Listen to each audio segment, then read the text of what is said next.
Ki Semar Badranaya sang pamong sejati ya sang jiwa minulya. Semar kang musdatan samar dhateng margi kang tinuju hanenggih dhateng kamulyaning para kawula. Rantaman wis rinakit, 1000 cara wis digantha, murih wong sak desa dadi lega. Leganing ati wong cilik ora ana liya kejaba cukup sandang pangan lan papane. Wong tani sugih beras pari, among dagang tanpa tuna, anane mung sarwa badhe. Gegantaning manah ki luwih Semar, arsa sengkot tumandang hambangun wewengkon. Niat ingkang tulus ngudi undhak ing panguripan. Ewadene paripaksa, ana ingkang seneng nanging uga akeh ingkang berdondi satengah sikut-sikutan jegal-jegalan.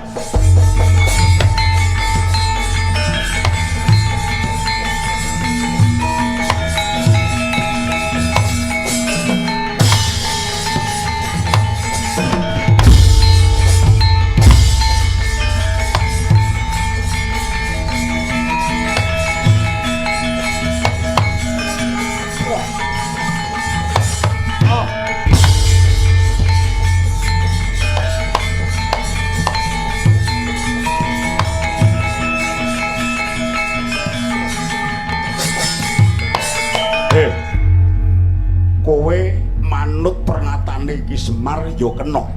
Ning kowe kudu eling, ora kabeh sing dibangun karo Semar kuwi dadine piguna. Mingkem lampin. Mripatmu weruh. Desa iki bareng wiwit dibangun karo Kyai Badranaya, cetha akeh gunane. Merga wong sak desa padha ngrasake wohe. Lah, sing bisa ngrasake wohe wewangunan kuwi mung siji loro. Aja anggap kabeh wong kuwi padha. Salah siji sing ora melu ngrasake wohing wewangunan aku iki. Terusno nggonmu dilati dramakane Semar.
Wingit pasemone wibawa kekuwunge. Anenggih menika ta warnane Ki Semar Badranaya. Mulat ningali miwah mireng ingkang sami regejegan. Duwa dinuwa rebut bener adwata temah dadi sandungan bakal tumekaning gegayuhan. Nanging Ki Semar wis datang samar badhe mubah musik ing lelakon kanthi mesem ningalan glaring kawontenan. Malah ingkang musik jroning atine ora ana liya muhung momonganira para Pandhawa ingkang rinasa tansah ngeca-eca. Enak kapienak kaya datang tanggap dateng gregeting para kawula ingkang nedheng sengkut bangun wewengkon.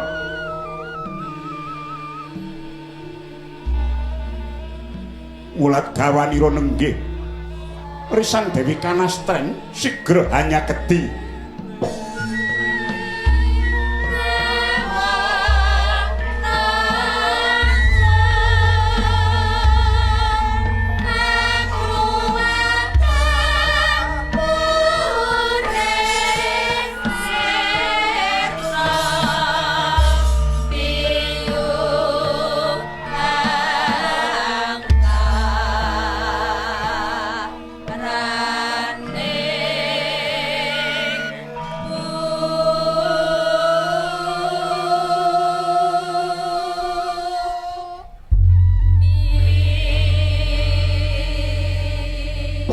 Ruming mulat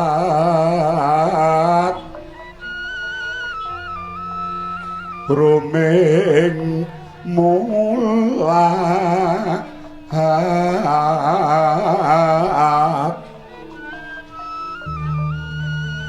sorap sari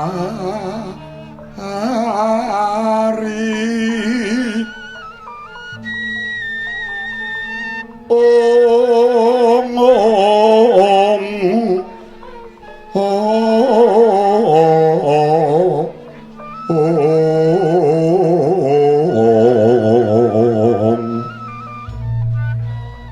ruming mulat sorap sari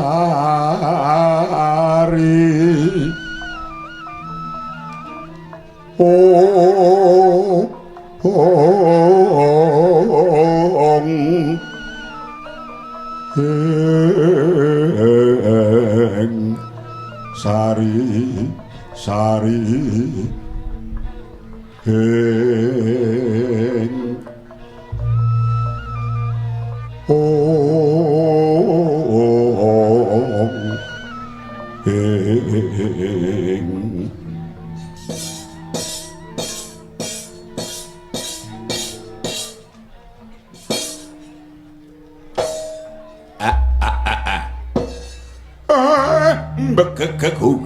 kembal satu lito bojoku sing tak tresnani bojoku sing tansah setya bekti menyang wong lanang Kanastren kowe iku ora mung becik ngladeni ning kowe wong wedok sing jiwamu uga tan perbeda kaya aku dene tansah tresna menyang para kawulamu kabeh ana ing klampis ireng kene aku iki dadi Lurah Semar nek dijejeri karo bojo sing watake laku tandang tanduk kaya kowe kuwi rumangsaku kaya wis genep kaya dene tumbu oleh tutup tujune aku biyen kok rabi ngepek kowe iki wong wedok sing ketok wibawa wibawa kowe iki dasare suaramu ya becik trajangmu nek disawang ya kepenak ngono nek mlaku wingi tak sawang kowe telenok Nek mlaku nek jangkah ayo wong dedekmu ya oleh. Sikil kiwa nlakup nengen, sikil tengen jangkah nlakup ngiwa. Kaya ping ngono lho. Batu-batu kok sampun sanget-sanget anggenipun ngalembono dhateng kula batu-bat wong bojo ya sawur mendina batu-bat. Iya, ning aku ki ora wadah, ora jeleh nyawang karo kowe. Beda karo bojone Gareng, bojone Petruk. Sik nom-nom kaya ngono kek, bojone kaya lemari. Atik do ngetember kaya ngono kuwi gek janjane iki lho nyabuki iki gek kepiye kek. Sinten saya bojone Gareng ki awake cilik bojone gedhi. Anggere nganggo setagen ki dadak njaluk tulung tangga teparo. Dirut ning nggon cagak kono, entuk cagak kono lagi digeret mak tet. Inggih Kiai, Kiai ngaturaken panuwun. Iya, muga-muga nganti besok kowe tetep setya bekti menyang aku najan rupaku ya mung kaya ngene. Ning kowe ngerti ta yen aku iki jiwa minulya. Nyatane aku iki iso weweh rasa pemarem nyang wong wadon. Iya ta? Inggih Kiai, kowe wis marem karo aku. Sampun Kiai, sampun. Mboten badhe kula lajeng dateng tiyang sanes kepruk ndas murah. Ora kena, ora kena. Inggih Kiai. Ngene Kanastren.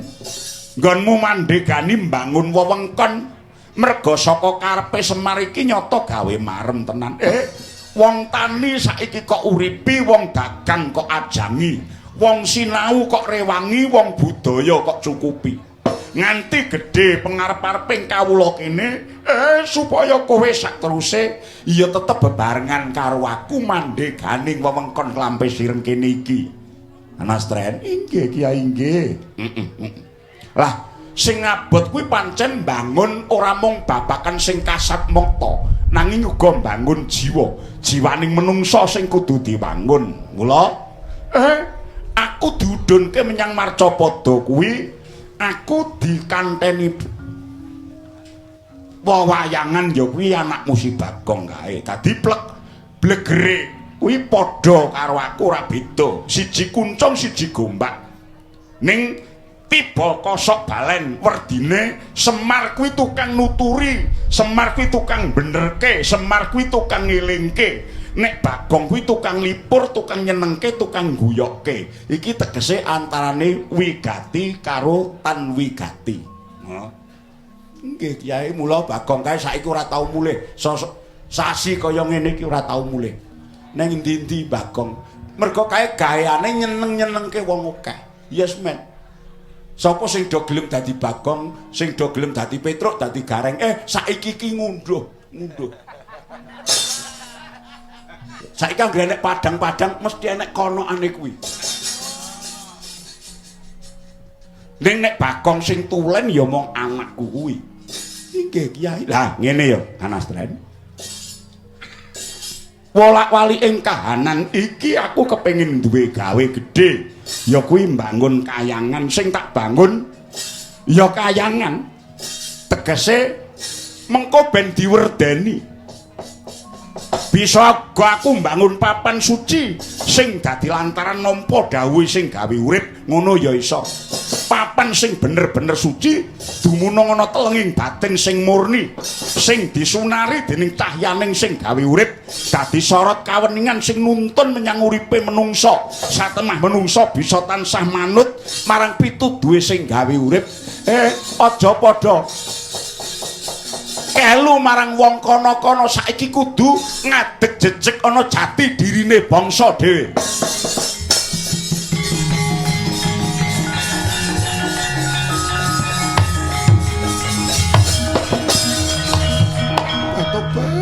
Luhur sanget gegayan ndika Kyai Semar batu-batu. Gek sing badhe kangge ragat mawon napa mingkem lambemu kok ragat kok dadak diitung. Nek wani aja wedi-wedi. Wedi aja wani-wani, nek kira-kira arep bangun tenan ki aja gendulak-genduli. Wani ya wani. Oh nggih Kiai nggih iya. Sing dikendeli wae, dikendeli. Nggih Kiai. Sapa? Sapa sing teko rene kae?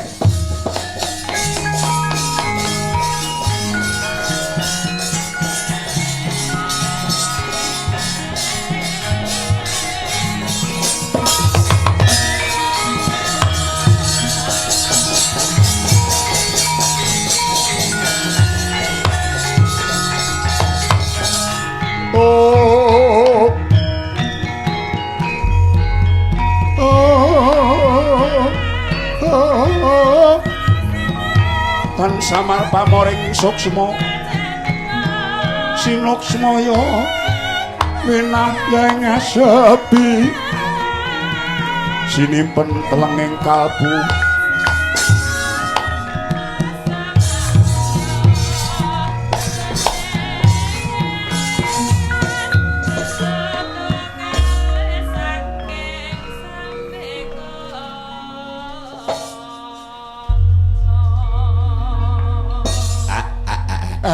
iki ndaraku Abimanyu karo ndaraku Gatotkaca. Inggih wa kula ngaturaken pangatekti. Inggih bekti kula katurwa Semar. Kok do basa do ngaturake sembah. Ya tak tampa. Sadurunge aja kurang pangapuramu aku iki nek ana ngomahku dhewe aku ora basa karo sapa wae. Inggih mboten dados menapa kula pundi pangestunipun wa Semar. Kula pundi wa pangestunipun wa Badranaya. Ya dikepenakke. Ana kene iki desa anake ya gur kaya ngene iki. Lungguhan ki ya gur kaya ngono kuwi wis jebrot kaya ngono penjaline wis ora enek wong gelem dandani tur kebak tinggi. Mboten menapa-menapa. Ya sampean niku piyayi-piyayi gedhe kok kersa nyedak mrene. Adate kula sing nderekke ndika kalih leluhur ndika ni sampean sakniki kok mriki. Batobat napa ya napa iki Kyai? Bareng matur waleh-waleh menapa dene sejatosipun kula mireng pakabaran bilih Simo Semar Badranaya badhe mbangun kayangan. Esdening tekad kula pun Abimanyu sedaya para nim-niman badhe nderek nyengkuyung menapa ing dados gegayuhanipun Siwa Semar ingkang luhur kala wau. Semanten ugi kula Semar saking pringgondani saged kula badhe udhu menapa ing dados kabetanipun Siwa Semar Badranaya. Sampun ngantos tidha-tidha kula aturi paring dawuh kemawon. Kula sagah kados cagak minangka tetuwak wa Semar. Syukur-syukur iki ragat arda teka.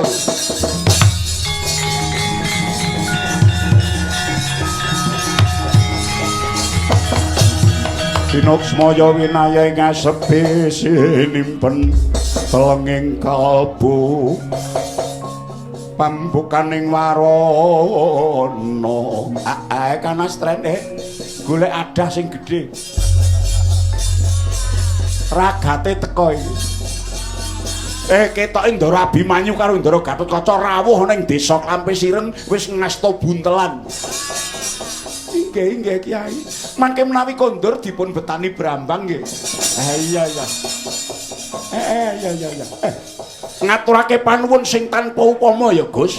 Ndika niku satriya-satriya sejati sing kena kanggo patuladan ya kaya ngono kuwi. Turun Sabdawarga ya kaya ngono kuwi trah Pandhawa sing becik rasa pangrasane lan pangira-irane sing wis ganep. Aku iki seneng. Aku iki mongkok nek nyawang nom-noman sing kaya ndika kabeh iki. Anak anung anindita. Bocah sing mursid bisa mikul dhuwur mendem jero menyang wong tuwa. Sing jeneng satriya kuwi aja demen nampik milih lelakon ya kaya ngene iki. Satriya kuwi aja demen gawe gelaning sak padha-padha. Karo wong cilik ya sing ngraket. Satriya kuwi aja demen duwe watak semuci-suci. Nek ndika niki becik-becik kabeh. Mula tak trima pambiyantu ndika. Ning niki ora gampang. Merga ing wewengkon kene wae ana sing gathuk eneng sing ora gathuk. Nyatane mau aku ndelok sak dalan-dalan eneng wong berdondi.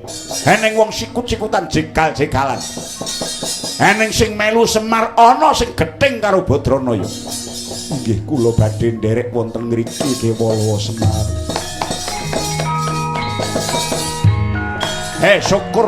Syukur mangayu bagya sekedhik jumurung yen kaya ngono.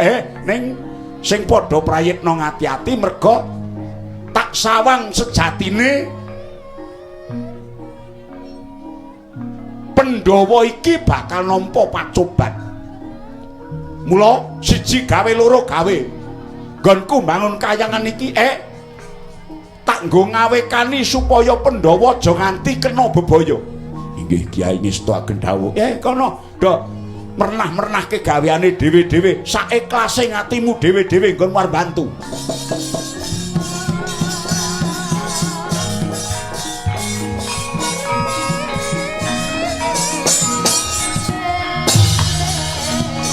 Srikata sang Kadhakaca kinon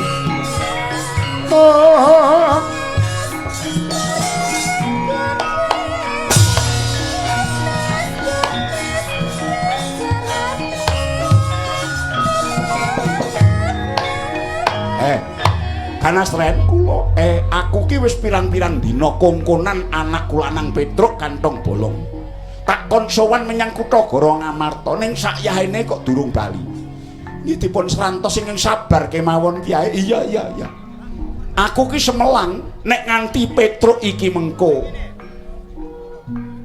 ora enggal sowan ana ngarepe ndaraku Pandhawa ana bebaya sing nekani lho Kanastren nggih mbok dipun puji kemawon mugi-mugi mumung ngandika para Pandhawa rahayune ring sambe kala Kyai.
Hey! Whoa!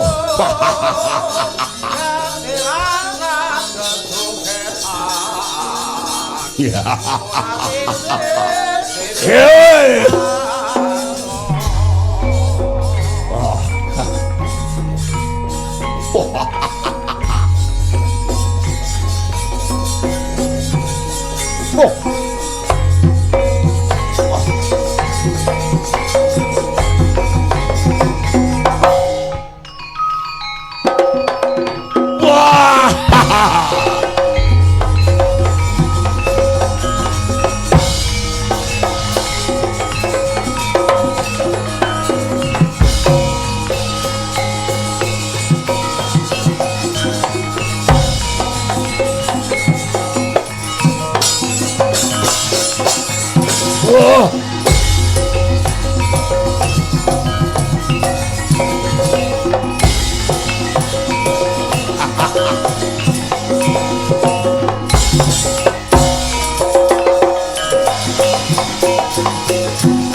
Oh.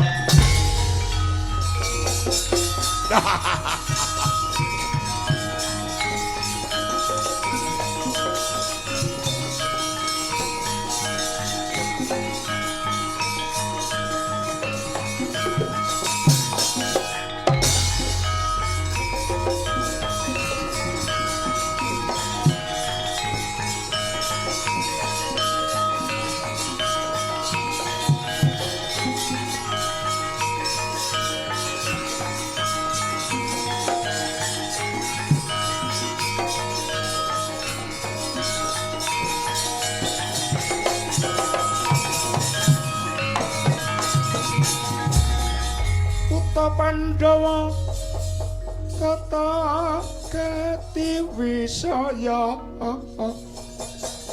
indriyaksa sara maruta pawana pono argana ya wah. Togok nun wonten dawuh. Iya kok. Rumangsaku bareng negara Ngalengka wis kepungkur adoh. Dasamuka jare wis mati berubah Ngalengka jaman Ramayana mbiyen ning nyatane cek urip kok. Lho, ndika niku pun pejah. Iya, ning nyatane aku isih iso dadi ratu ana tawang gantungan kok. Deloken kae kabeh kawulaku isih kaya mbiyen, isih pepak. Malah tambah siji. Klambine gegeden. Wong kene ming mau melu kok diunek-unek. Gur melu gegeden tur lalen weh. Seneng atiku kok. Nggih, lajeng pripun sampean niku? Sampean niku pejah ning pejah merayang. Sing ngomong merayang lho. Mripatmu ya roh aku ki dadi ratu iki swarga tundha sanga. Wong wis mati isih iso dadi ratu ana kene iki tegese wong mulya, wong ketrima uripe. Yen ora ketrima uripe, ora bakal iso dadi ratu ning alam kaya ngene. Iki jenenge swarga tundha sanga ya iki. Sanes. Niki senes swarga ning sampean niku mencok kayu watu. Aben malem jemuah kliwon dikutuki wong. Nggih werni-werni enek sing njaluk nomer.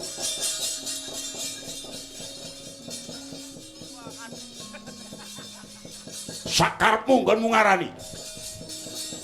Dajeng Kumara, lho wonten dawuh Rama Prabu. Wah. Aku wis kongkonan karo adi-adimu Trisirah, Trimurda lan liya-liyane tak kongkon gawe ringking Pandhawa. Kok ngaten iya? Mergo aku ngerti Rama Wijaya wis mudhar nitis menyang Ratu Ndarawati sing jenenge Prabu Kresna. Lho, arep tak orek-orek jenenge Ratu Ndarawati sing jenenge Kresna. Lan pamonge Pandhawa wiwit jaman ngemong Rama Wijaya mbiyen jenenge Semar Badranaya. Wah, nggih ampun wani-wani nek kali niku. Ngenen. Prabu Rama menang niku nggih. Kejaba titis Wisnu nggih ditutke kalih adi kula sing jenenge Semar. Lho, adimu piye? Lho, niku adi kula niku. Semar iku adi kula. Loh, adimu nggih, kula niki riyen dewa. Teng mriku Bathara Tejamaya. Adi kula niku Ismaya. Lah medhun teng Martapada. Semar dadi pamong panengen, kula dadi pamong pangiwa. Ning kula niki riyen dewa. Lah kula ki nggih gumun. Sing kula mong niku ngantek mati, sing kula tutke mawon merga ndika niku pun pejah ning mboten gelem lerem.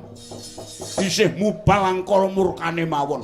Ketoke jasate mati, ragane pun mboten enten ning jiwane Dasamuka sing ngorak-arik jagat niku. Pancen wis tak niati ora arik. Ngopo? Aku arep golek pepulih negaraku dibedah karo Rama Wijaya. Saiki wis nitis menyang Ratu Ndarawati titenono. Mung sak siliring bawang, mung sak kedheping netra. Iki mengko mesti dadal larut. Kresna mesti mati, Semar mesti bongko kok. Urung karuan. Mateni Semar niku angel. Angel Pati. Niku sing tresnani wong akeh lho Semar niku. Kalih sing tresnani kula Togong niku akeh sing tresnani Semar. Saya anggere Semar niku gelem bangun. Anggere purun bangun untung pundi-pundi pun diremeni. Aku ya tau krungu kok mbongan bangun bae iki sing dibangun ki apa? Kok ora wis-wis. Lho. Wong pinter niku nggih ngoten. Sing dibangun ora mung sing kasat mripat. Sing dibangun ora mung dalan, ora mung kretek, ora mung omah gedhong magrung-magrung. Ning sing dibangun sing suwe niku mbangun jiwane menungsa niku. Lah, olah pekretining cipta rasa sing ora nganggo dasar kautaman niku sakniku akeh wong milik gendong lali ngono. Kula ditandani kali Semar niku ben teminah ben pener lakune. Enten wong duwe tekad sing becik kaya ngoten niku sampeyan ampun ganggu gawe nek sampeyan njaluk slamet uripe.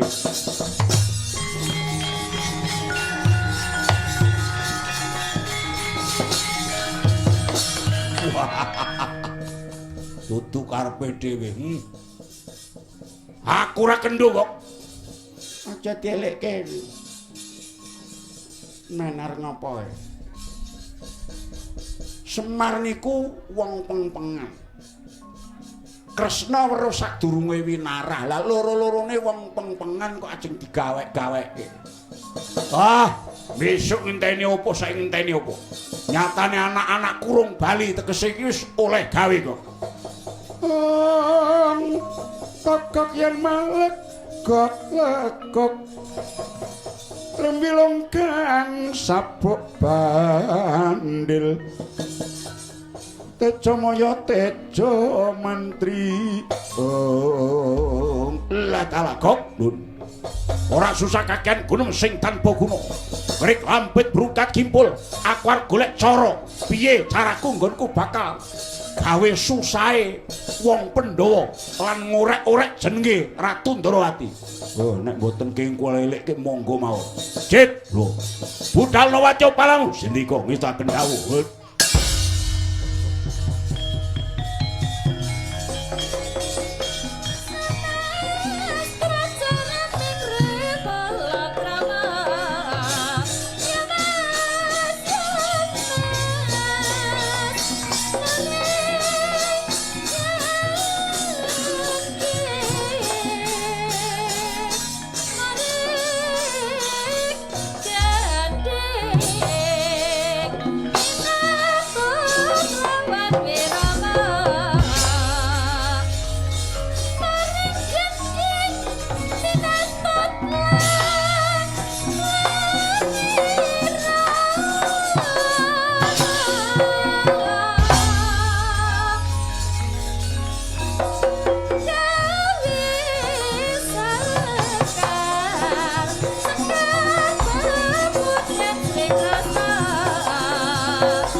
Agra kang pala tuningal Kacanpo samya medali Lel dadet wileting godo daywangkung manguncang niti yung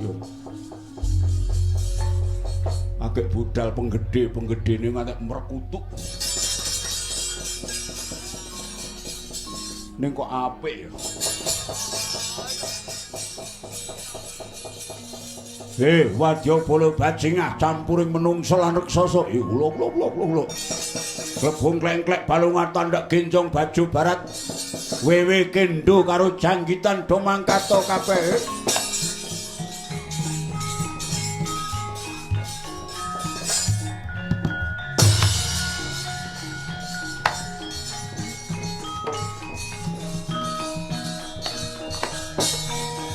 kasiksa kura kagiri-giri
serang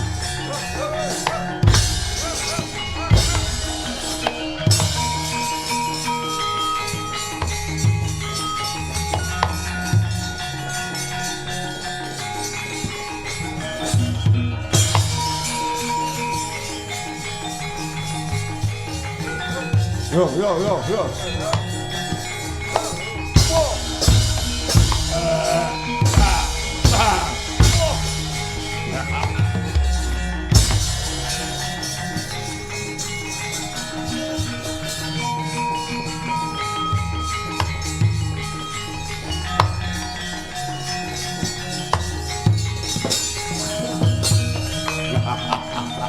iki putra Sang Dasayitma.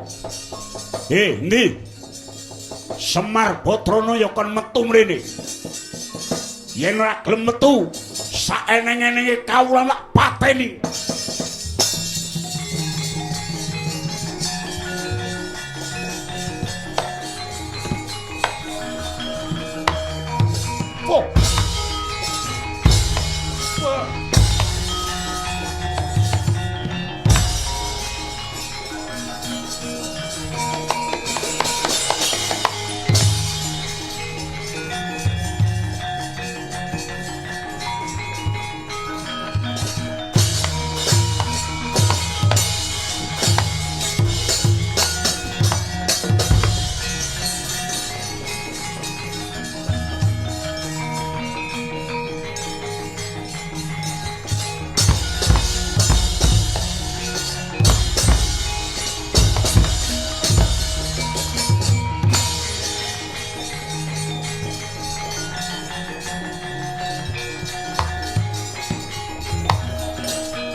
Wo.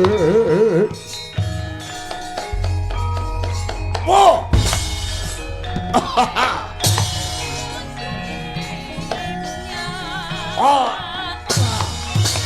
Wo. Wah. Wo. Wah. Oh. Wah. Oh.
Hanuman malumpat sampun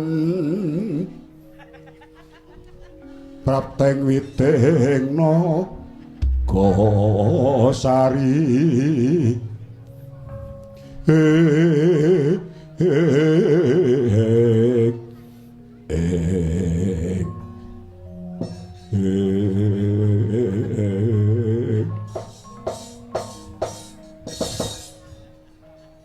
mak bedunduk nggih kaget Kowe kok kaya wong kami tonggongen ki ngopo ya? Kula niku kaget. Lah wong niki pun meh dugi. Lah iya kowe kok mung aku nyeloro ceko dhuwur. Niki tandane wong sepel iki ngenten niki.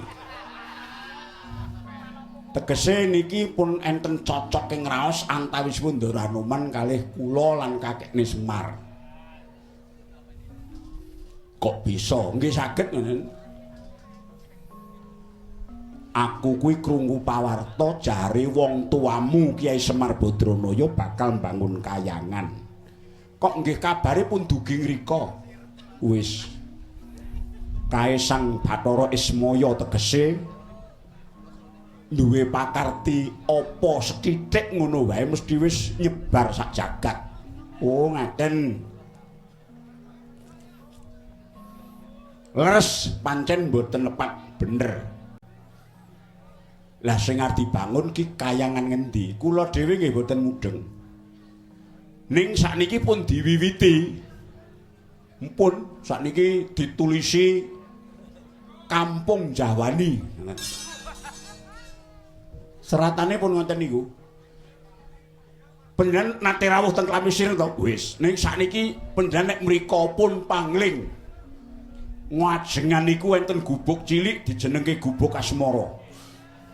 Terus niku enten kentongan pring cilik-cilik niku kalih kendi diwadahi sosok niku ditancep-tancepke teng ajeng griya. Niku nggih karepe kakekne Semar niku. Ajak-ajak wong sak desa supaya padha ngentah-entah menyang desane. Oh ngono. Wah ya becik kuwi. Diwiwiti sangka bangun sing ketok mata. Nggih. Niki bola-bali wong. Nggih enten sing seneng, enten sing mboten seneng. Niku limrah. Wah, mula aku kepengin nyengkuyung apa sing dadi gegayuhane bapakmu Kiai Ismaya merga Sang Bathara Semar. Kuwi mbiyen wis gedhe lelabuhane menyang Anoman. Wiwit aku isih cilik mbiyen sing ngomong ya bapakmu. Ha nggih kalih kula barang. Kok ya lali. Iya ya kuwi barang. Gareng karo Bagong nggih niku pun gawan. Niku kula kalih Gareng kalih Bagong isih kompak kok saya keten. Isih templek. Lah jare kowe aku krungu mau bengi malah karo Gareng. Nggih. Nggih. Nggih sepel.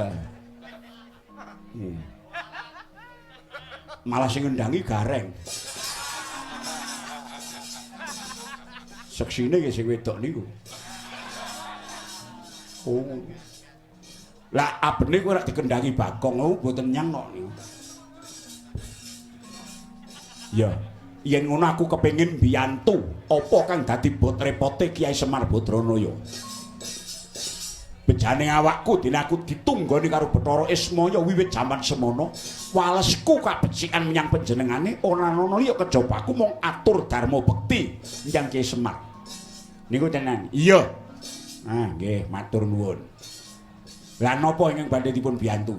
Gusik kuwi nang ndi? Kula badhe sowan dhateng kraton. Kowe arep nyang kraton nggih. Kula niku pun dangu mboten teng kraton. Nek Gareng niku ben Selasa niku teng kraton Gareng niku. Gareng nyang kraton nggih. Ya nganggo kejawen niku mawi. Mawi. Angger enjing pun meruput ngoten nek Gareng. Nek kula awis-awis kok. Nggih, niki badhe seba dhateng Kraton Ngamarta merga kula niku dikengken kalih kakekne Semar. Kuwi dikongkon bapakmu apa? Nggih, mangke kula tak matur kesanipun Ndara Puntadewa rumiyin. Aku ra entuk melu, mbok mboten sisahke mawon. Ning aku kepengin mbiyantu. Mbok menawa ana kesandung rata kabentuh setawang, aku melu ngawekane. Nggih, ning panjenengan saking ketebian mawon. Kula tak cekap matur piyambak wonten sinuwun Prabu Puntadewa lan para Pandhawa. Oh iya, yen pancen mangkono tak enteni kowe Petruk.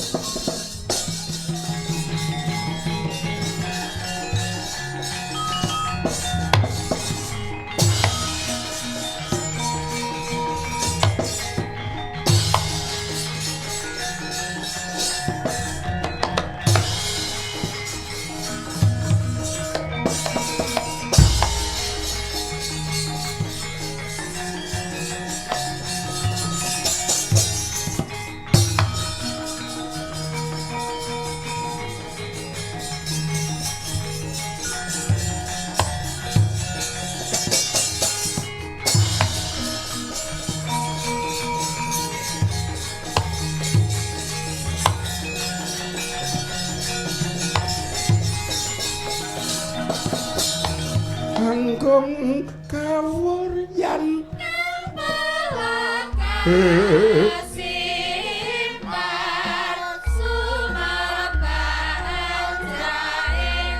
pelukon laku ning lekas oh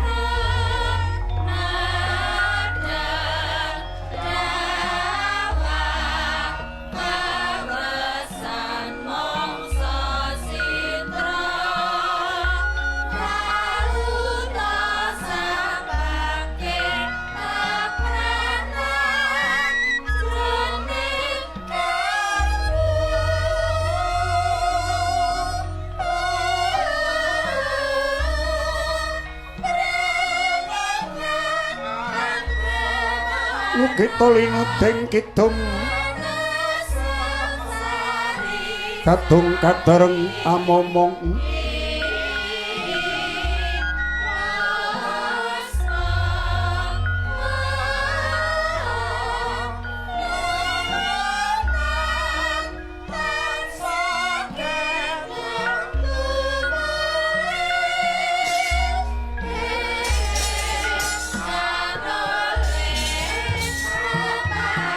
Bakti Darma putra yang tanang jaya maturing raka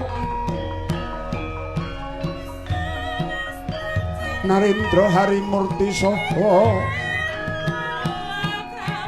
waspoing madya wasananira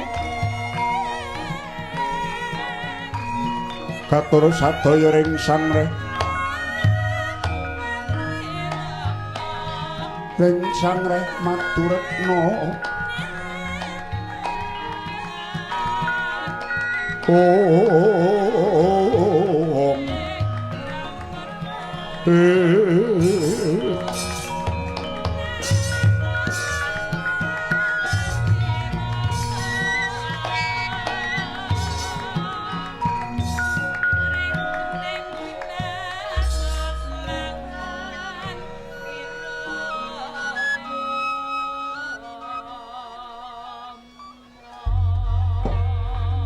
Anjrah ingkang puspitarum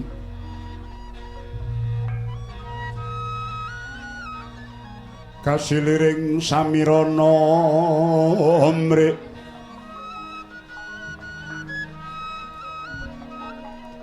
Om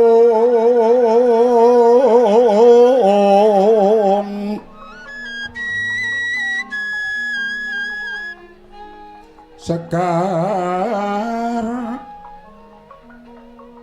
kadung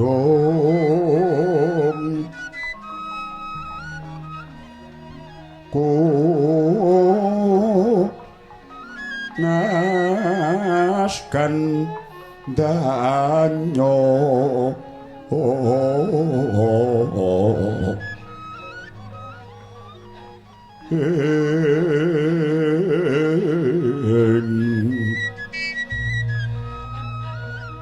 maweh raras renaning triya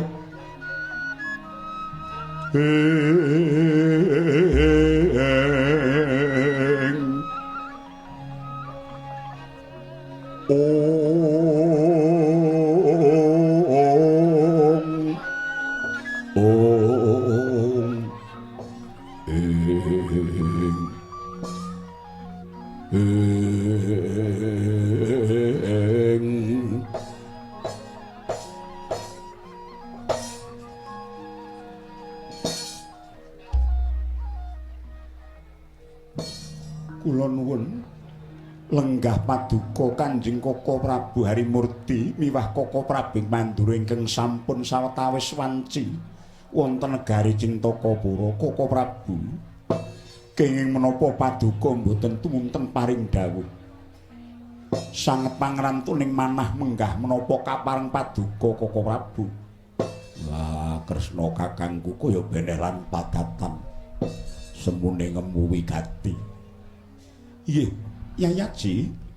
Sawetawis Rakan Tengdrawati minta aksama mboten daya-daya Rakan matur wonten ing ngarsa paduka Yayi.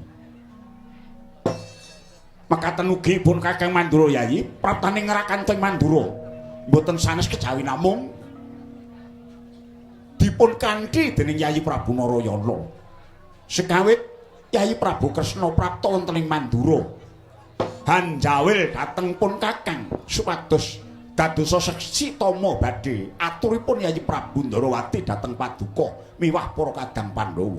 Mila mengkah menapa ing badhe dados jatining perlu Yayi Prabu Narayana dhateng para kadang Pandhawa pun Kakang piyambak dereng mangertos Yayi. Ingkang mekaten sampun ngantos tidha-tidha dirgama sangga runggi kapango paring dawuh. Nggih Yayi. Sepisan kejawi namung ngraketaken supeketing kekadangan manunggiling pasedherekan ingkang langkung wigati nggih menika Rakanteng Ndarawati dinten menika nandhang pepeteng. Pepeteng wiya dening praja nandhang pagebluk Mayangkara ingkang kathah sesaged njalari pepejah. Pinten-pinten srana pambudidaya sampun kula tindakaken parandene cabar tanpa karya. Kalebet miji dhateng para pinter supados ngusadani wiya dening praja. Yayi, Rakanteng Ndarawati pikantuk wisik saking dewa bilih. Saged waluya jati temah nirmala. Wiya dening praja Ndarawati kados wingi uni menawi dipun tumbali mawi pustaka Jamus Kyai Jimat Kalimasada. Mekaten nduh Yayi Prabu. Praptaning Rakanteng Ndaraka sineksen dening Kang Raka ing Mandura dinten mangke badhe nyuwun senjata pitulung tumbak kenceng dhateng Paduka Yayi Prabu.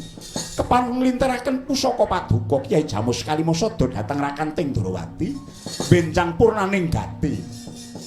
Sasampunipun damel tumbaling praja murih piya dening praja Sirna badhe kula kunduraken wangsul wonten ing ngarsa Paduka Yayi Prabu. Kagyatri sang kapirang rinangkul kinempet kempet dosa ngertnaning pawana. Duh jagat iwang aku sanget mboten inten bilih negari Ndarawati ketaman pacobining welampahan inggih menika pagebluk Mayangkara. Duh Koko Prabu senadyan parinta para kadang Pandhawa tartamtu mboten badhe kawratan ngaturaken Jamus Kyai Jimat Kalimasada dhateng Paduka. Namung kewala kepareng lenggah sawetawis kula badhe rerembakan kalian para kadang rumiyin Koko Prabu. Nggih, mboten dados menapa Yayi Prabu.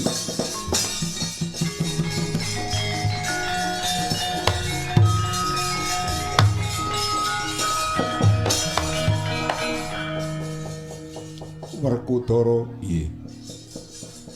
Sira Arjuna kula wonten dawuh Koko Prabu. Lan sira kembar wonten pangandikan dawuh. Wonten dawuh Koko Prabu. Sira kabeh wis mireng pribadi mungguh dawuh Kanjeng Koko Prabu Ndarawati. Titi mangsa iki pun Kakang kudu nguwalake pustaka Jamus Kalimasada katulana ngersane Kanjeng Koko Prabu Ndawaraka. Wah, iya. Mung bae. Rumangsaku selawase aku weruh pustaka Jamus Kalimasada durung tau pisah saka mestakane barep kakangku. Kula titi mangsa iki kudu mbok lelimbang luwih dhisik. Senadyan Ndarawati kuwi pepundhen lan uga pamonging Pandhawa. Nanging manut pangrasaku lelimbangen luwih dhisik tuna miwah bebathene.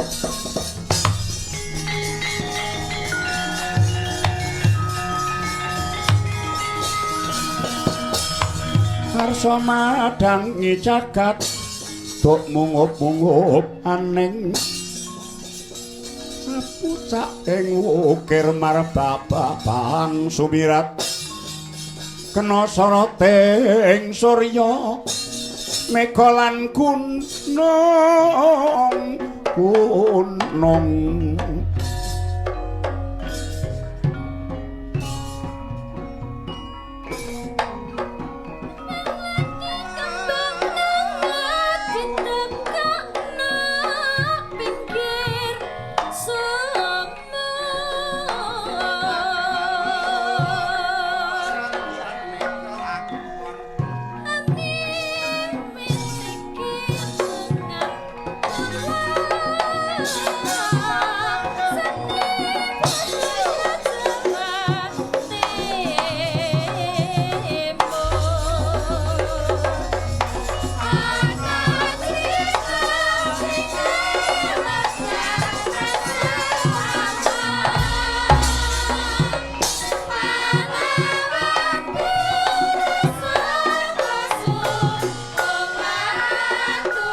Pati nduga mono jebul Petruk kantong bolong ingkang sowan. Petruk padha becik satekamu. Kula nuwun inggih pangestunipun sinuwun Puntadewa Raharja sowan kula. Pangabekti kula mugi katur. Iya ya Petruk tak tampa gawe gedhening atiku. Wah, Petruk padha becik tekamu. Pangestunipun Ndara Werkudara lampah kula manggih Raharja bekti kula katur. Wong edan. Petruk padha becik tekamu. Pangestunipun Ndara Janaka. Petruk padha becik satekamu durung suwe Petruk. Nggih, panjenenganipun Sinuwun Prabu Kresna bekti kula mugi katur. Iya katur. Petruk becik tekamu. Sinuwun Mandura bekti kula katur. Wah, nirokke niku naminipun kurmat nggih ngeten iki. Dadi saged pilah. Swanipun Ndara Puntadewa sepinten, Ndara Werkudara kados menapa, Ndara Janaka pripun, Sinuwun Ndrawati renyah. Lah Prabu Baladewa bengok kula nggih sora ngenen. Menika gumantung ingkang wonten ngajeng. Petruk saka karepmu dhewe apa diutus karo wong tuamu Kakang Semar? Iye. Pesajan kemawon kula badhe munjuk atur lepat nyuwun gunging samudra pangangsami rekake upama wong gedhe Petruk menika duta. Petruk menika duta. Mbok menawi wonten lakon Petruk duta nggih won. Nggih ngaten menika Petruk duta mbok menawi.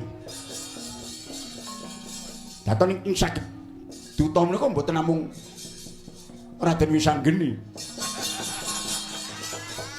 Petruk nggih saged duta. Lah menika kula upama wong gedhe kula niku duta.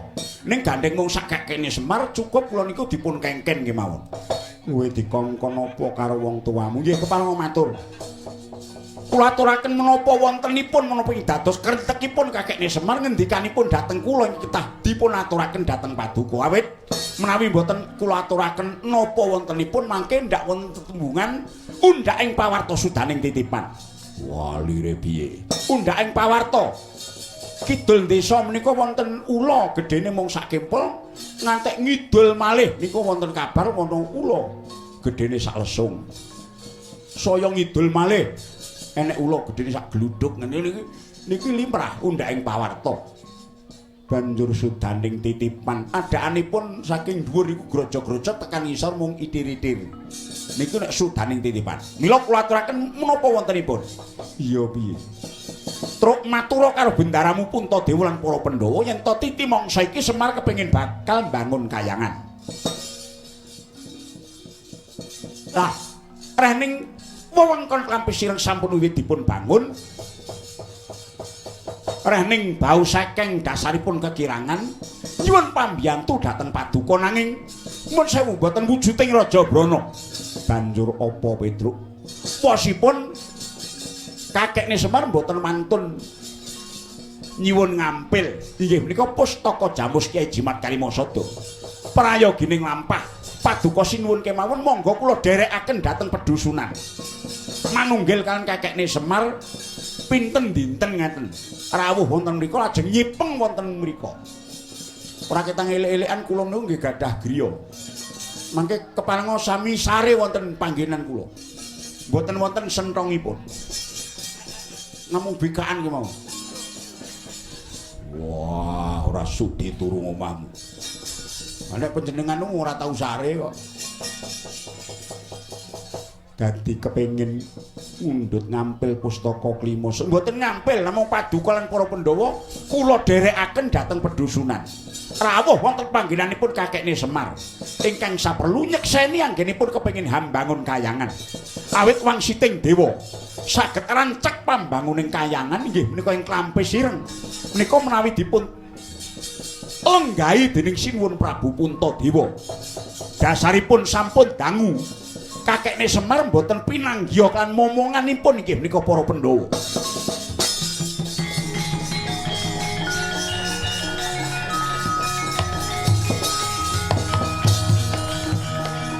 Duh, Yayaji, kula wonten dawuh Koko Prabu.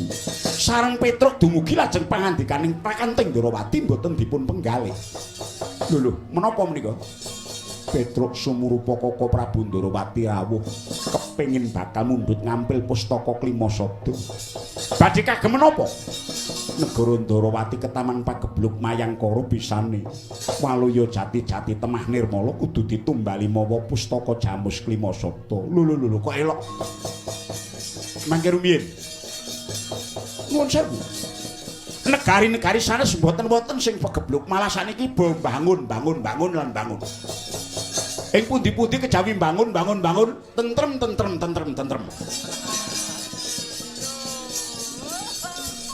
Sampun malih kakekne Semar.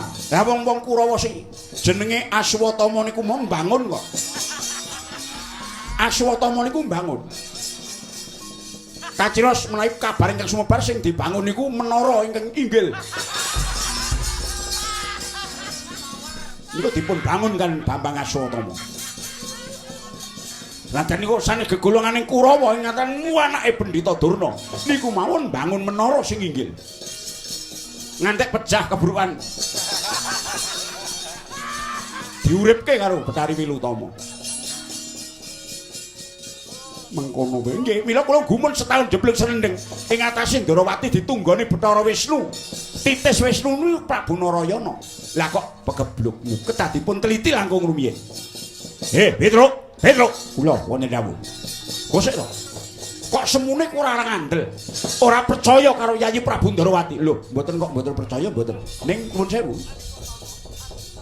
Kakekne Semar kepengin bangun. Mongko sing dibangun cetha uriping para kawula dase supaya subur makmur gemah ripala jinawi. Kepengin dipun rawuhi dening Sinuwun Puntadewa. Sunduk pustaka Jamus Kyai Jimat Kalimasada. Lah napa lepat? Kedahipun paduka merlokke kawulane dhisik tinimbang nyili wong kono-kono. Lho, wong kono-kono piye? Yayi Kresna kuwi sapa? Kresna kuwi ibarate ya pamonging Pandhawa. Kuwi kusiring Pandhawa. Nggih, kula ngertos. Lho. Ping pira? Ping pira Pandhawa nandhang pepeteng sing madhangke Yayi Kresna? Saiki genti Ndarawati sing peteng, yen Pandhawa genti nulungi apa salah? Mboten lepat tulung tinulung niku sae. Ning nggih deleng-deleng. Nuwun sewu. Menawi paduka rawuh wonten Tampi Sirem dipundi-pundi. Jamus Klimasada disunggi-sunggi. Ning menawi paduka caosaken dhateng Sinuwun Prabu Kresna wonten Ndarawati munggo tumbal. Nggo tumbal niku mung dipendhem. Pilih rawuh wonten panggenane kakekne Semar dipundi-pundi napa diaturke Prabu Kresna wonten mriku namung dipendhem. Monggo kula aturi milih.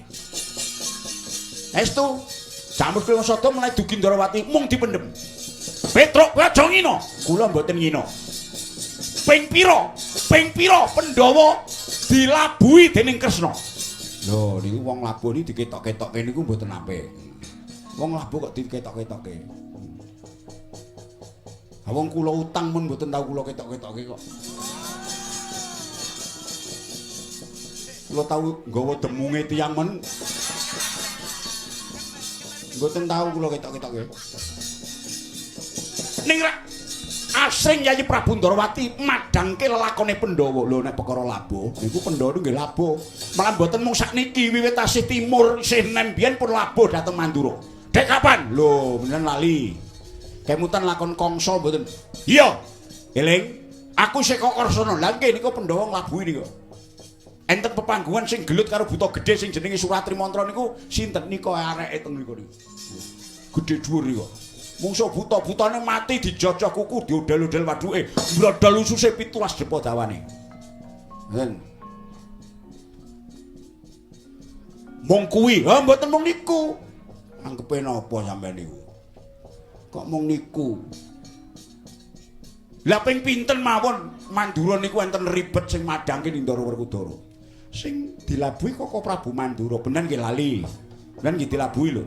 Dek kapan? Nalika panjenengan nun sewu badhe krama arep rabi. Lah nalika entuk Dewi Jembawati ditolong latuhe Kacakra Prabu Ahudaya. Nah. Sing labuhi sinten? Ndara Permati. Ora mung pisan ping pindho. Dek kapan nalika kalian Dewi Rukmini, ya, panjenengan maling kecepeng ya sing labuhi niku Ndara Janaka. Ora mung ping pindho, ping 3. Dek kapan Dewi Setyabama nika? Dulure Setyaki nika. Nika sing labuhi nggih Ndara Janaka. Ping 3 nalika teng guyangan.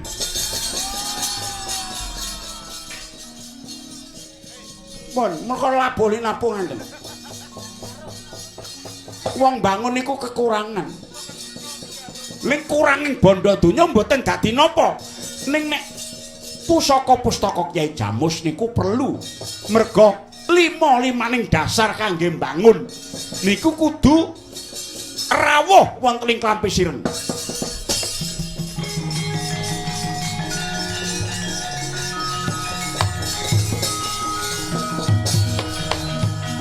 Koko Prabu nyuwun pangapunten ingkang agung, mbok menawi kathah kalepatan ingkang rayi. Mboten dados menapa kepareng paduka Yayi Prabu kados pundi? Petruk kula wenen dawuh metuwa saka sawetara mengko bubaring pasewaken bakal ingsun dawuhi munggo kapiye. Putusing pirembugan iki. Wah nggih, ngestaken dawuh menawi tetela mekaten kepareng paduka kepareng kula nyuwun pamit.